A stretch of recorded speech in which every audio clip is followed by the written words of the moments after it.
6 উইকেটে 448 রান তুলে পাকিস্তান ইনিংস ঘোষণা করার পর রাওয়ালপিন্ডিতে ব্যাকফুটে ছিল বাংলাদেশ। ব্যাটারদের কল্যাণে সেখান থেকে ঘুরে দাঁড়িয়েছে সফরকারীরা, যেখানে বড় অবদান মুশফিকুর রহিমের। সেঞ্চুরি করে অপরাজিত আছেন তিনি, আর তার ব্যাটেই লিডের স্বপ্ন বুনছে বাংলাদেশ।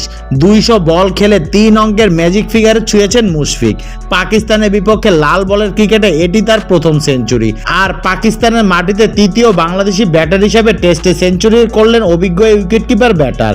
এর আগে স্বাগতিকদের বিপক্ষে হাবিবুল বাশার করাচি টেস্টে করেছিলেন 108 রান এবং জাভেদ ওমর বেলিম পেশোয়ারায় করেছিলেন 119 রান। চতুর্থ দিনের লাঞ্চ বিরতিতে যাওয়ার আগে 6 উইকেট হারিয়ে 389 রান করেছে বাংলাদেশ।